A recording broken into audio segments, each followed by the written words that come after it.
Halo, selamat datang di bacaan pekan dari tanggal 10 sampai dengan tanggal 16 Februari tahun 2025. Ambil hanya jika resonate dan silakan lihat description box di bawah video ini untuk rangkuman bacaan pekan kali ini. Ini saya sudah mencoba untuk membuat video beberapa kali dan harus saya sampaikan disclaimer, this is not very easy untuk membuat bacaan ini ya, karena untuk memulai minimal, karena saya merasa I'm all over the place itu ya. Saya nggak tahu grips, tidak bisa menggenggam satu ide besar, tapi nggak apa-apa.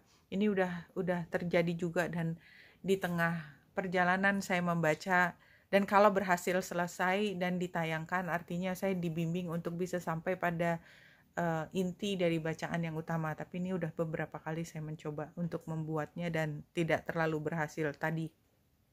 Ya, kalau dilihat dari bacaan pekan lalu yang judulnya adalah periode terendah dan kenali arti toksik ya.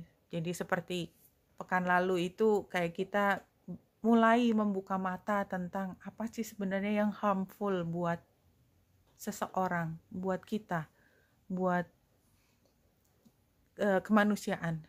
Kemudian kita juga diminta untuk tetap berpikir positif, tetap bersabar, dan kita tetap memperkuat spiritualitas kita. Itu yang utama dari bacaan pekan lalu, which is sangat konseptual gitu. Dan ini juga disclaimer yang lain adalah apapun yang saya baca secara teknis di chart itu tidak terkena langsung ke saya. Jadi saya distance.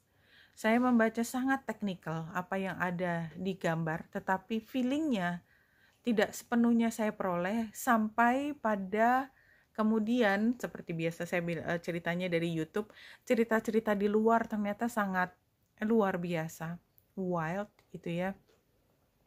Tetapi tidak ada satupun yang terkena langsung ke saya pada saat ini. Ada beberapa penjelasan yang saya mencoba untuk, saya nggak tahu ini apakah resonate atau tidak, tapi paling tidak buat saya memahami situasi saya. Pertama, setelah bulan baru di Aquarius, dan Aquarius itu kan night owl ya, dia membawa healing. Itu penggambaran dari orang yang membawa guci berisi air, dia membawa obat tanda petik untuk healing. Apa yang dilakukan orang yang memberi healing? They never sleep. Why? Karena dia sibuk untuk memberikan bantuan kepada orang lain. Oposisinya, kalau kita lihat secara teknis, adalah Leo kan. Aquarius oposisinya Leo. Leo itu tidur di siang hari dan malam hari, dan bahkan lebih dari 3/4 masa di dalam satu hari itu dipakai buat tidur. Tapi kan kita tidak sedang di Leo, kita sedang di Aquarius, dan oleh sebab itu kayak terbalik gitu ya, terbalik. Tapi why gitu? Kenapa semuanya berubah gitu? Kenapa semuanya tiba-tiba dari yang tadinya di atas jadi di bawah, bawah jadi di atas? Dan itu sangat mengganggu secara fisik, biologis, fisiologisnya orang.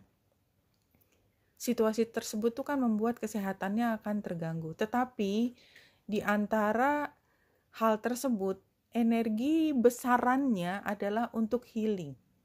Nah, yang saya lihat di lingkungan saya adalah chaoticnya tersebut, yang kebalik-balik tadi, itu ada di luar, ya, di luar, di sana gitu ya, di distance dari saya kayak gitu. Tapi saya melihat bahwa secara umum pada akhirnya apapun situasi chaotic yang sekarang kita hadapi, pada intinya adalah untuk healing. Why do we need to heal gitu kan?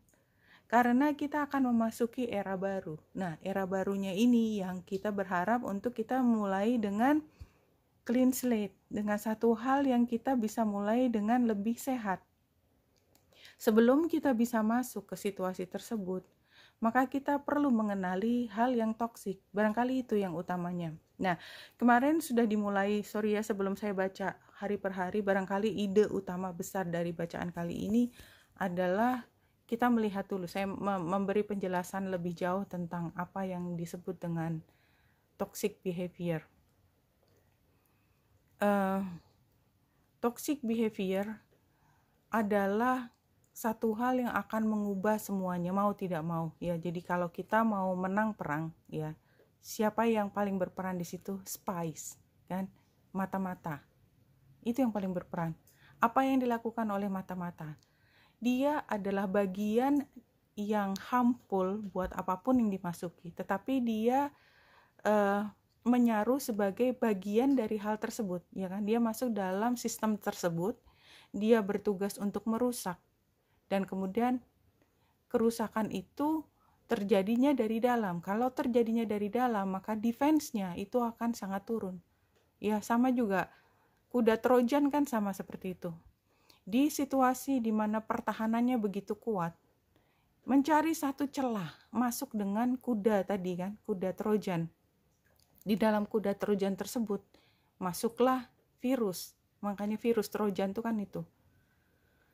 Nah, dalam rangka ini destruction and rebuild, maka kerusakan, karena bagaimanapun secara natural gitu ya, setiap organisme, termasuk yang organisme yang kita ciptakan sebagai konsep, itu memiliki pertahanan yang luar biasa. Tubuh kita punya sel darah putih. Apa yang terjadi ketika sel darah putih kita itu yang menjadi lawannya kita? There's no way we can win. Exactly. Nah, jadi apapun sistem yang begitu kuat, itu akan runtuh dengan sendirinya. Bagaimana caranya? Semuanya adalah dengan cara seperti itu. Pelajari semua taktik perang, termasuk yang dari Cina. Semua seperti itu. Nah, yang kita pelajari sekarang, katakanlah nih levelnya adalah level individual. Yang saya ceritakan kemarin tentang perilaku toksik. Ketika kita berhadapan dengan pihak yang dari awal kita sudah tahu dia adalah musuh, maka kita akan membuat pertahanan, dan pertahanan itu begitu kuat. Kita sudah sangat menjadi kuat. Kita adalah kesatria untuk diri kita sendiri. But what happens? Setiap kesatria punya titik lemah. Nah, titik lemah itu yang masuk ke dalam kita, kemudian membuat kita tanda petik mati. Why? Mati. Karena sistem pertahanan kita yang nomor 1 dilemahkan. Dan itulah yang memungkinkan terjadinya evolusi. Nah, evolusi itu sebenarnya adalah hal yang kita sebut dengan Age of Aquarius. Terjadi perubahan yang luar biasa, sifatnya adalah masif karena banyak orang gitu ya. Dan di mana otoritas utama pengendali yang tadinya dia berkuasa itu runtuh karena tadi dia dimasuki oleh konsep-konsep atau unsur-unsur yang meruntuhkan kekuatannya penguasa utama. Bayangkan itu sebagai diri kita. Kita udah begitu lama ya memegang teguh satu prinsip. Pada akhirnya ya semua kita tidak mengatakan bahwa orang itu sekuat apapun orang dia tetap orang. Ya, sekuat apapun orang dia pasti akan mati. Ya, itu udah pasti kan, karena kita mortal kan. Badan kita itu akan mati. Seberapapun kuatnya kita, namanya umur itu nggak mungkin dari berapa, pasti somehow akan mati. Nah, konsep itu adalah konsep bahwa pada akhirnya perubahan itu adalah satu hal yang tidak terelakkan, dan itu yang dibawa oleh Age of Aquarius, kira-kira seperti itu. Nah, kembali lagi ke diri kita ya. Kapan kita berubah seperti itu? Ketika kita menyadari bahwa yang kita lakukan itu harmful. Kalau kita menyadari dari awal, maka kita akan melakukan perubahan secara sistematis. Ya, pelan-pelan untuk keluar dari situasi yang toksik. Kalau kita tidak melakukan secara sistematik, maka dengan sendirinya kita mati. Ya, karena nggak ada pilihan. Toksik itu akan membuat kita mati anyway. Jadi either kita matinya kita berubah, artinya mati itu tanda petik berubah, merubah kebiasaan sementara kita hidup, atau kita tidak bertahan karena toksiknya begitu kuat dan kita nggak bisa keluar dari situasi tersebut. Oke. Nah, barangkali itu yang nomor 1 ingin saya sampaikan di awal ya. Kenapa jadi rumit? Tapi nggak apa-apa ya. Nah, kembali lagi ke bacaan ini. Kita mulai dari tanggal 10 hari Senin. Nah, sebelum masuk itu, sebenarnya pekan lalu yang paling besar adalah ya tanggal 2 kemarin. Tanggal 2 itu ketika conjunction antara bulan, Venus, Uranus, dan North Node. Nah, apa yang terjadi di situ adalah perubahan. Jadi kalau saya ngelihat, kebetulan kalau teman-teman kemarin lihat, itu adalah artis global yang berada di banyak hatinya banyak orang. Dia meninggal, dan meninggalnya itu meninggalkan kontroversi yang membuat semua orang perlu untuk membahas, misalnya seperti itu. Dan kemudian terjadilah pembahasan atau chaos yang berada di situ. Anyway, nah pada pekan kali ini kita mulai tanggal 10, sekarang tanggal 9. Oke, sekarang tanggal 8, sorry. Nah, tapi anyway, kita melihat dulu akan ada bulan purnama, exact aspect, opposition. Bulan purnama di Leo, ya, bulan purnama di Leo terjadi tanggal 12 pukul 8.56 atau 9 PM. Bulan purnama tanggal 12 jam 9 malam hari waktu Indonesia bagian barat. Tanggal 12 itu hari Rabu.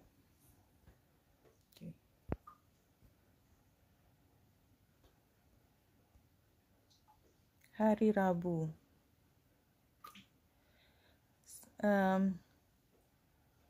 Dan kalau kita lihat, ini tadi di berapa derajat? Sorry. Aspek 24 derajat. 24 derajat Leo.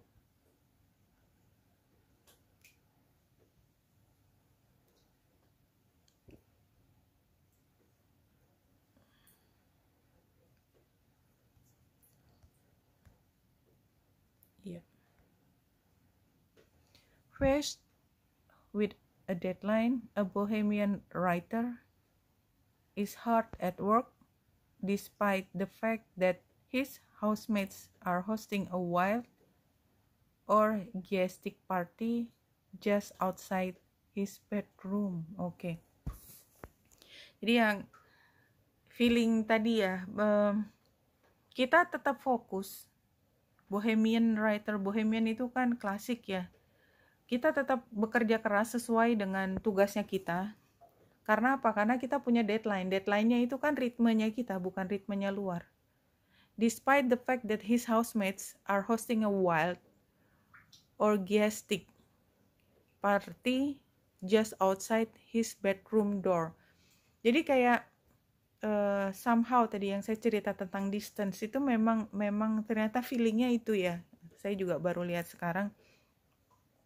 Jadi memang apapun yang terjadi di luar sana, di luar dan sangat wild gitu ya. Issue of self-control, conflict between pleasure seeking and duty, letting it all hang out versus pulling it all together, staying on task, perfecting one's craft through diligent application versus being seized by one wilder impulses. Jadi pada saat ini di luar itu sangat liar gitu kegiatannya, kita nggak bisa tahu apa, omongan tuh bisa kemana-mana. Tapi kita juga bisa memilih untuk fokus ke diri kita sendiri, distance, membuat jarak dengan kita supaya kita tidak terpengaruh oleh hal yang terjadi di luar yang sangat kita itu bukan bagian dari kita. Kita punya tugasnya sendiri dan kita bisa memberi perlindungan di dalam diri kita sendiri untuk kita fokus hanya pada tugas kita. Deadline itu kan cuman very short term goals, no?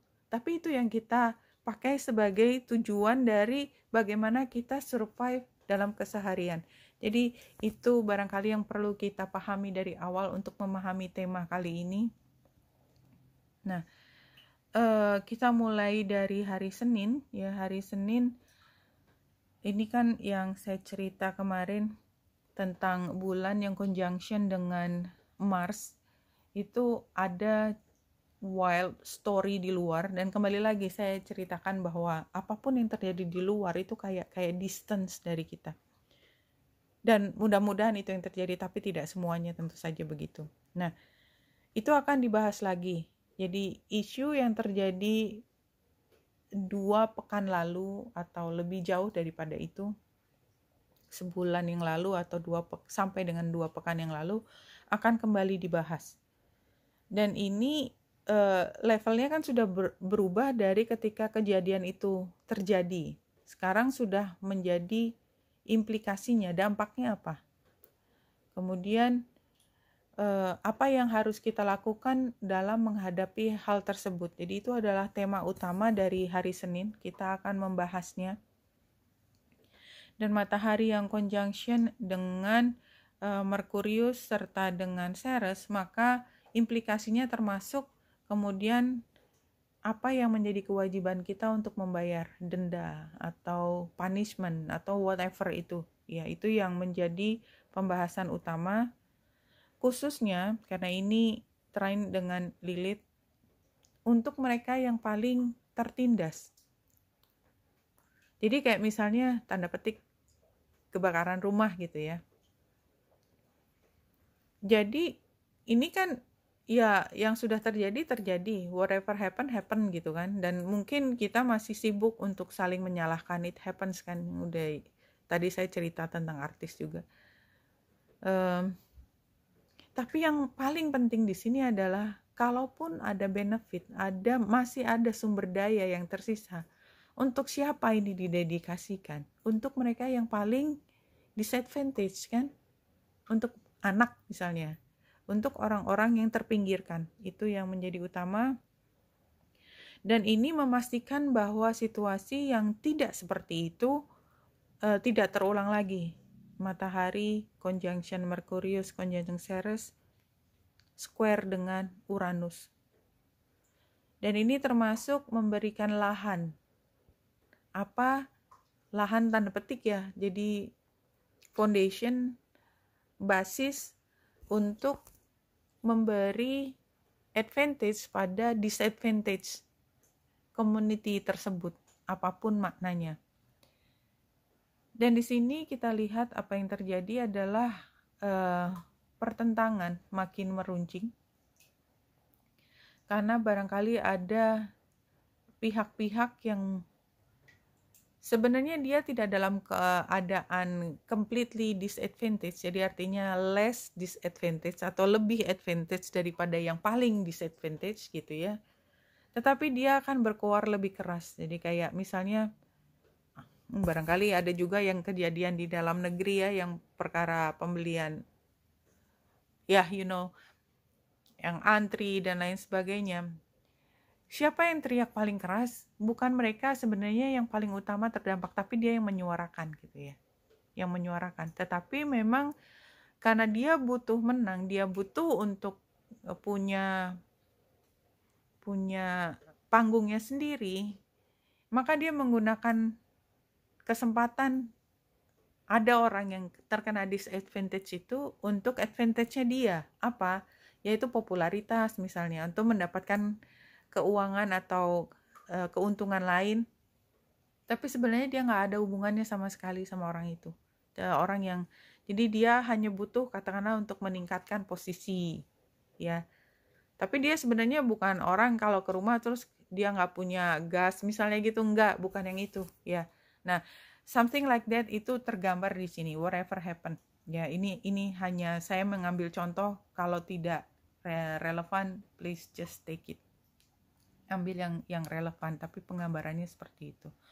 Pada hari Senin juga kalau kita lihat dengan Grand Trine, dan ini Grand Trine-nya banyak ya. Grand Trine yang pertama bulan atau dengan Mars, kemudian Juno. Mars kan ada di Ceres, Juno ada di Libra 28 derajat, dan Neptunus di Pisces. Itu menandakan kita dipaksa untuk membuat kesepakatan yang jelas. Sebenarnya kesepakatan itu masih jauh, tapi harus terjadi. Kenapa? Karena ini punya dampak terhadap banyak orang. Orang banyak akan demanding untuk, jadi apa? Jadi gimana? Jadi saya harus gimana? Dan itu yang ngomong banyak gitu. Kemudian yang lainnya adalah Mars, Vesta, dan Saturnus. Ini juga ada satu upaya yang kuat untuk memastikan semua itu berjalan dengan aturan, dan itu ada kelompok yang garis kerasnya gitu ya. Kelompok garis kerasnya menyatakan bahwa saya tidak mungkin membiarkan untuk terjadinya pelanggaran lagi. Itu. Kemudian ada Grand Trine lain yang saya lihat, tapi ini simply just too many ya. South Node, kemudian Pallas Athena dan Uranus. What is this? Masa lalu, perubahan, dan strategi. Ya, jadi di sini seperti ada gelombang untuk membuat menjadi lebih permanen pelajaran yang ada pada saat ini, itu untuk dibuat menjadi lebih jelas gitu. Jadi tidak harus dalam bentuk kesepakatan, tetapi ini harus masuk dalam sejarah. Ini adalah bagian dari sejarah bumi, sejarahnya bangsa kita, sejarah whatever, tetapi sesuatu yang lebih permanen. Dan kalau kita lihat garis hijaunya, ini kan kita lihat is kind of perfect, like kayak melindungi ya, melindungi semuanya. Apa sih yang melindungi kita? Itu adalah kita mampu belajar dari masa lalu, kita punya keyakinan terhadap diri kita dan prinsip-prinsip kita. Kita juga mampu menggunakannya sebagai strategi ke depan karena dia menjadi bagian dari pengalaman hidup kita, dan ini adalah bagian dari perkembangan spiritualitas kita serta membawa kita untuk lebih siap dalam menghadapi perubahan ke depan. Simply like that. Itu kalau saya baca completely dari kode-kode di sini. Ini hari Senin, hari Selasa. Hari Selasa bulan ada di Leo, dan ini udah akan terjadi bulan purnama. Jadi bulannya udah gede tapi belum bulan purnama. Oposisi dengan Pluto.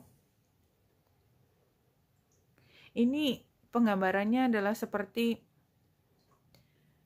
raja, karena ini raja tuh Leo maksudnya ya.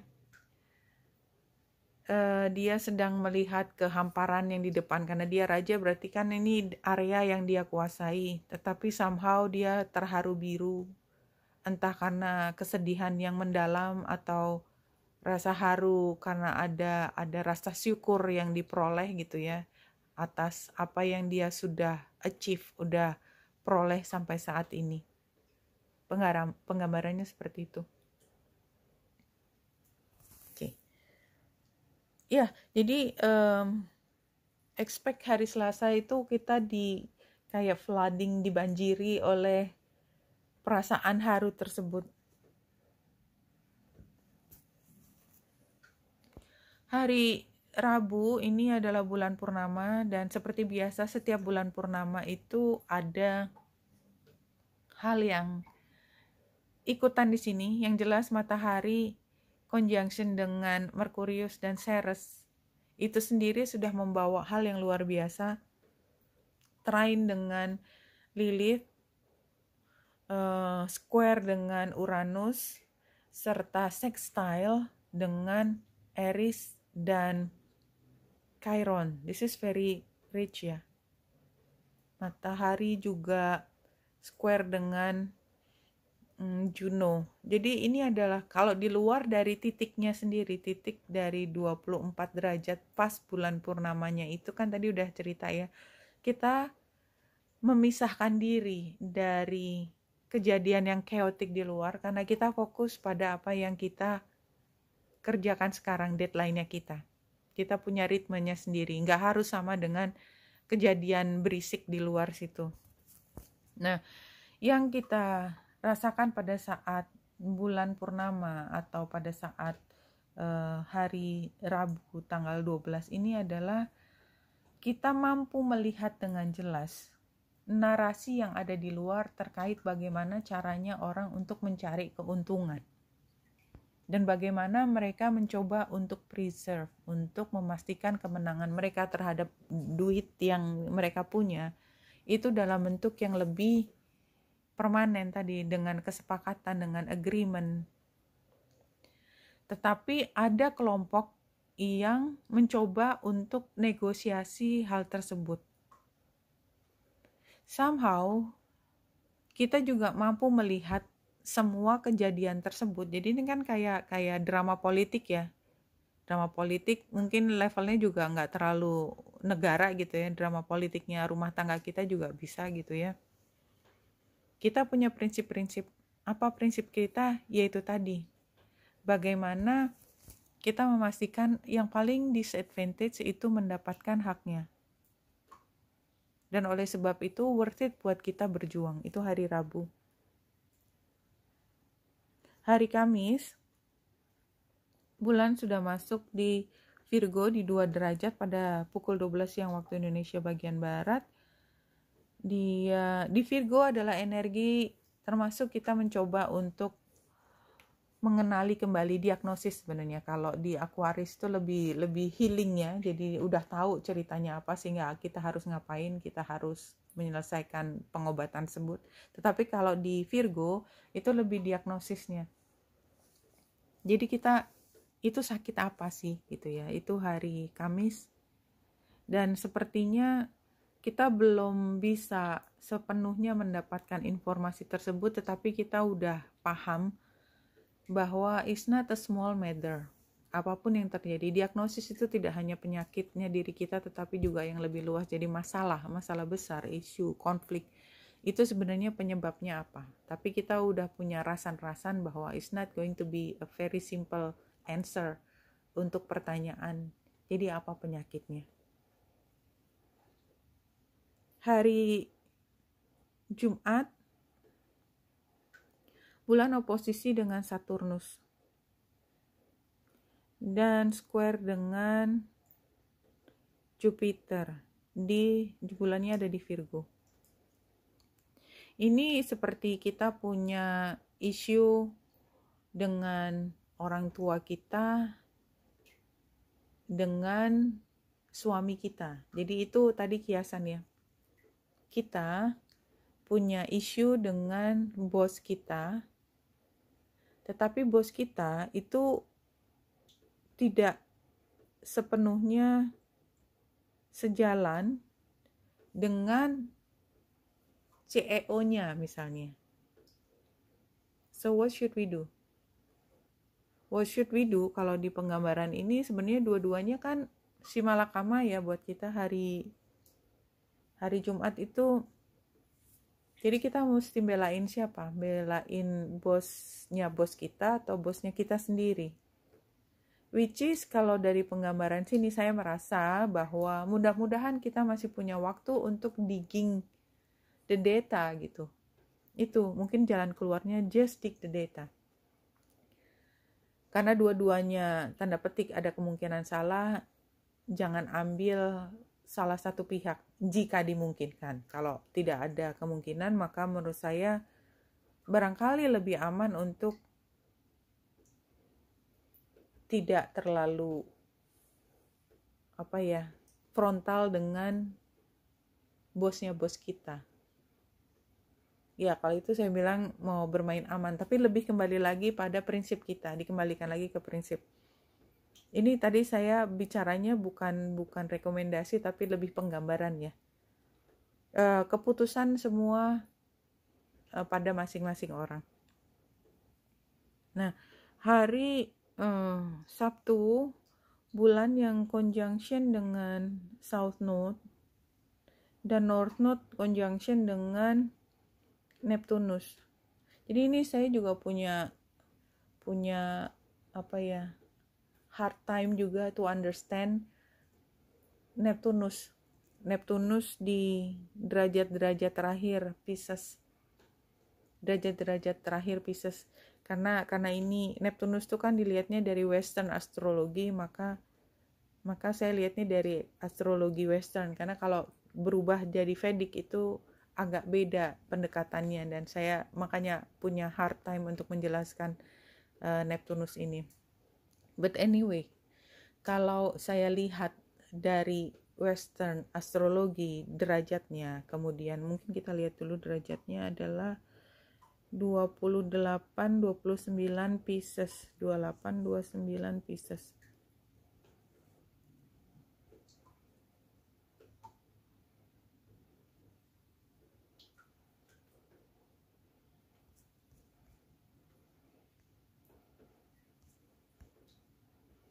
Dua delapan 28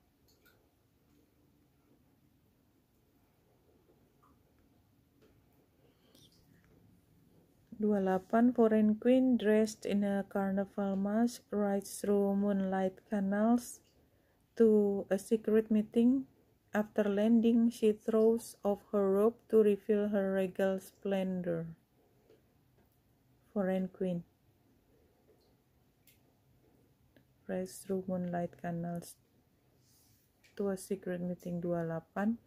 29. A community garden in the midst of a slum. The organizer, holding a bouquet of flowers, is surrounded by the multiracial participants of the program. Jadi di derajat ini, di derajatnya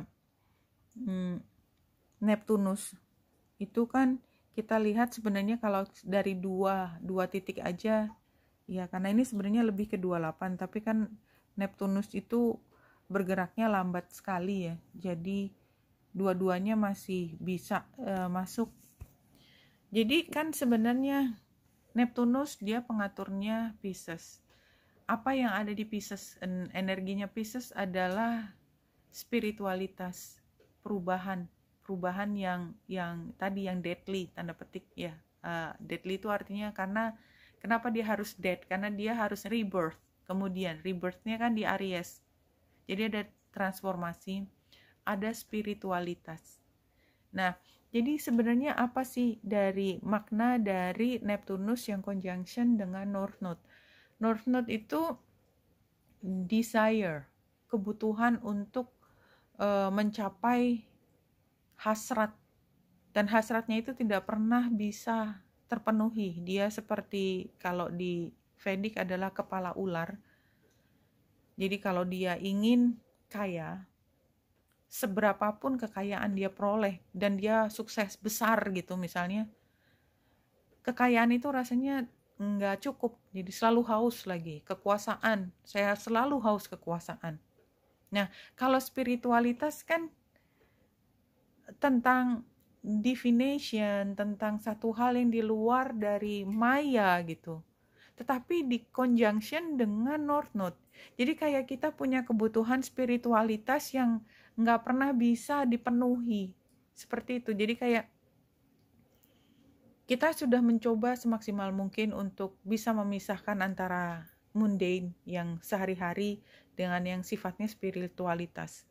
Udah mencoba sebaik mungkin menjadi lebih spiritual, ya misalnya meditasi or whatever ya, itu banyak sekali caranya untuk menjadi spiritual, tergantung orangnya. Menjadi lebih banyak ngelamun itu termasuk ya, itu juga kebiasaannya Pisces. Karena buat Pisces, ngelamun itu dia masuk ke dunia maya, dunia yang hanya bisa terjadi tanpa harus dia kakinya menginjak bumi. Tetapi karena dia conjunction dengan North Node, maka kayak kita punya kebutuhan untuk membuat semuanya menjadi spiritual gitu ya. Buat beberapa orang yang katakanlah yang hardcore-nya atau entah apa namanya, maka dia akan banyak memberi judgement barangkali ya, walaupun mungkin tidak selalu diekspresikan, tetapi kan hati kita, karena note itu membuat kita completely frustrated. Why? Karena kita butuh selalu lebih besar dari apa yang kita dapat. Seberapapun sudah paling banyak pun masih kurang, rasanya seperti itu. Spiritualitas ini hari Sabtu. Anyway, saya tadi mencoba untuk memahami posisi Neptunus ini. Kenapa? Karena tidak hanya terjadi pada hari Sabtu, dia adalah planet yang cukup lama berada di situ. Jadi kalau ini sudah terjadi lebih dari katakanlah sebulan gitu ya, nanti total sebulan, katakanlah 2 minggu kemarin, 2 minggu, barangkali kita juga lebih paham kenapa orang lebih banyak menggunakan jawaban-jawaban spiritualitas untuk memahami situasi yang terjadi di sekitarnya. This is just the answer secara astrologi. Nah, hari Minggu bulan ada di Libra, oposisi dengan Neptunus. Venus. Venus itu penguasanya Libra. What is this? Ya, kalau kita bicara tentang hubungan karena Libranya ya, maka kita merasa bahwa hubungan kita itu less valuable dengan hal yang lain gitu loh, somehow. Atau kita merasa butuh untuk hubungan yang lebih bermakna pada hari Minggu. Oke. Jadi apa tema utama dari pekan kali ini adalah kita menyadari satu, toksik. Toksik itu sangat berbahaya dan dia bisa meruntuhkan semua tanpa kita sadari, dan begitu kita dikuasai oleh toxic, no way we can win. Atau kalau kita yang pegang toksisnya, no way anyone can win upon us gitu. We will win anyway. Kita akan melakukan perubahan, kita akan menjatuhkan orang. Satu. Yang kedua, kita bisa memberi jarak antara kita dengan pihak luar. Kalau pihak luar itu begitu chaotic dan kita sama sekali tidak perlu buang-buang tenaga untuk ikutan dari kebisingan tersebut. Kita hanya perlu fokus untuk kesibukan kita sendiri, whatever there is. Kita punya ritmenya sendiri, kita punya deadline-nya sendiri. Kita nggak harus diganggu deadline-nya dengan deadline-nya orang lain, whatever gitu ya. Oke, kita langsung masuk ke Oracle Rumi.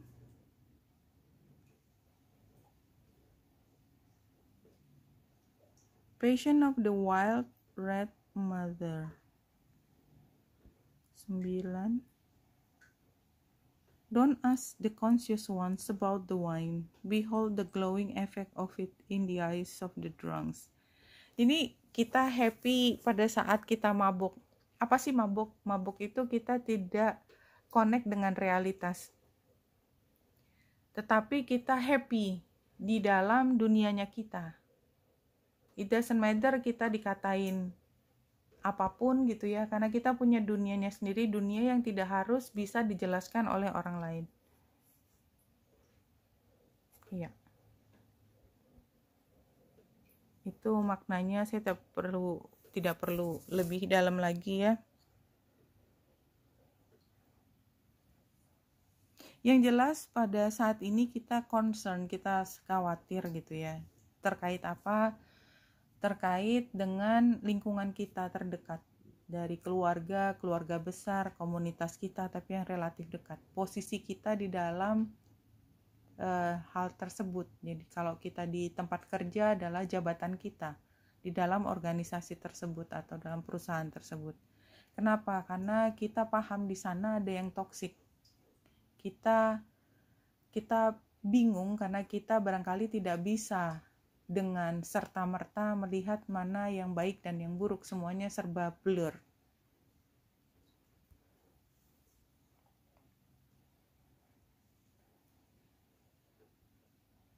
Oke, kita mulai dari kartu pertama yang jumping.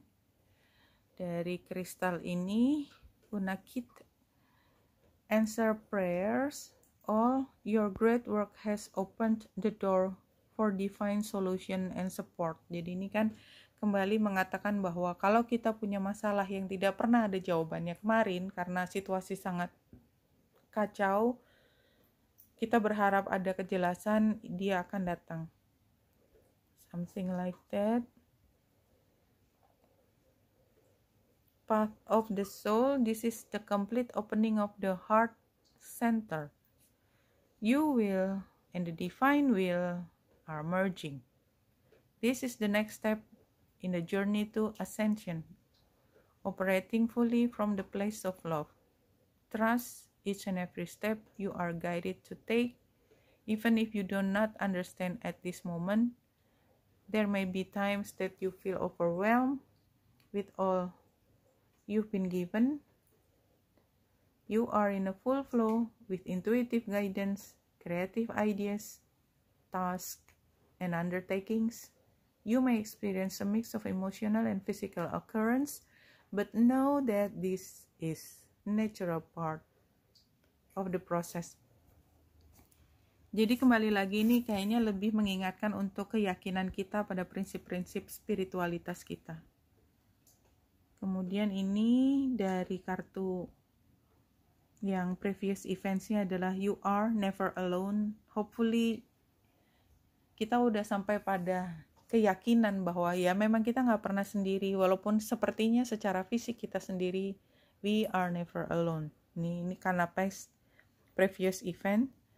Kemudian current situation-nya, a rebirth is assured. Ini yang tadi saya cerita, energi Aquarius, Pisces, tadi yang saya cerita tentang Neptunus. Nah, kita belum sampai pada Aries rasanya, tapi mudah-mudahan kita sudah bisa melihat karena rebirth is assured. Jadi, cepat atau lambat kita akan muncul sebagai tanda petik spirit yang baru. Kemudian near future when following the guidance adalah dragon spirit, dragonfly spirit, truth transcends illusion. Jadi kedepannya ini kan near future, apa yang tampaknya blurred tadi itu akan hilang juga karena kebenaran adalah kebenaran, tidak bisa diabaikan. It is what it is. Terakhir sacred destiny, forgiveness, ini previous events-nya. Ini sebenarnya termasuk letting go. Ya, jadi kita kalau mau rebirth, kita harus comes with a clean slate. How? Is to forgive. Jangan bawa bagasi yang berat itu ke masa depan. Kita won't need that anyway. Itu sama kayak waktu saya mau pindah ke lokasi lain, which is dingin, saya diingetin, jangan bawa baju banyak-banyak, kamu gak akan butuh. Kenapa? Kan di sana dingin. Iya, di sana dingin. Bawa satu yang untuk memastikan kamu tidak kedinginan. Begitu sampai di sana, come on, it's you, gitu ya. You itu maksudnya saya. Kamu pasti pengen beli baju baru juga, karena kan trennya beda di sana sama di sini. Sih, jadi itu kan kalau yang kita bikin enteng, ya. Tapi apapun yang membuat kita frustrasi, let go, forgive them. Why? We don't need them anyway, gitu ya. Untuk yang next phase-nya atau next phase-nya kita akan mulai dengan satu hal yang baru. Dengan forgiveness kita bisa start a new thing dengan cara apa? Secara konsentrasi penuh kita melakukan hal yang kita inginkan. Diligence. Ya, kita pastikan kalau kita bertanam, bercocok tanam, maka kita hanya pastikan bahwa apa yang kita lakukan itu akan berhasil. Yang lalu ya udah gitu. Yang lalu ya udah. Sekarang kita mau mulai yang satu yang baru. Kita juga sudah agree gitu ya, setuju untuk masih tetap bersama katakan. Ya yang lalu ya udah. Kita sekarang fokus ke depan. Ke depan apa? Pastikan yang sekarang hubungannya itu tidak fail lagi seperti yang lalu. Simple as that, no? Supaya apa? Supaya kita bisa mengambil semua hal yang menyenangkan buat kita, delight. Kebahagiaan, kenikmatan. Why? Kita harus forgive karena kita ingin kenikmatan. Karena satu hal, bagasi itu membuat kita berat turun. Kalau kita punya bagasi begitu besar, bagaimana kita bisa happy? See, as simple as that. Memaafkan itu bukan untuk orang tersebut, tetapi untuk diri kita sendiri. Give yourself a hand. Forgive them. It's not for them, it's for you. For you to start over again. Wow. This is quite tricky, no?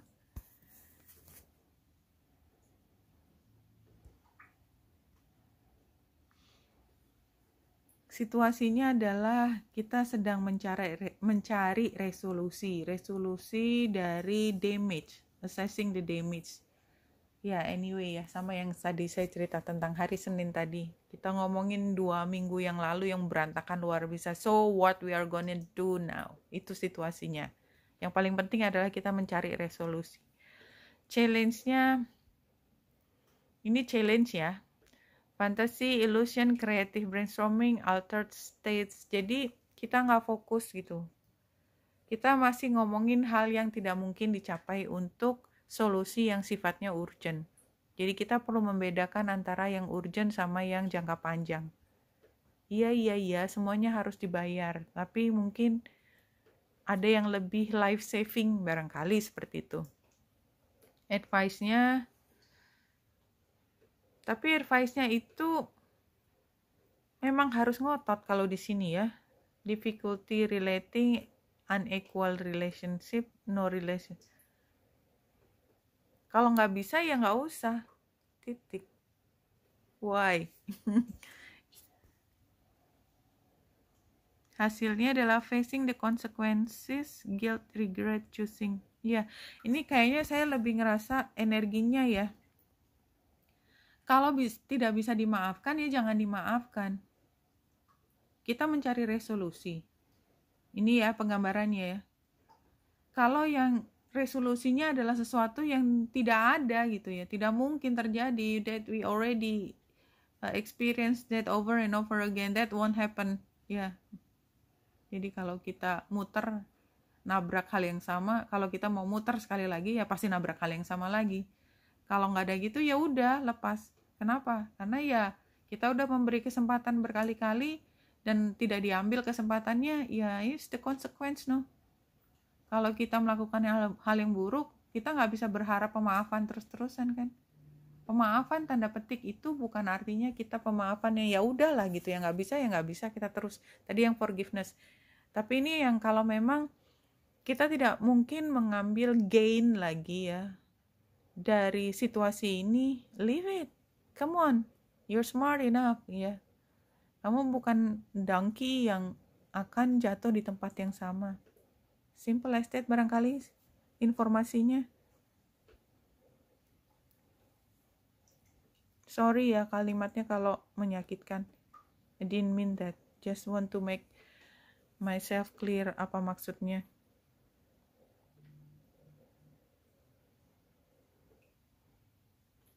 You are the source of all you ask for.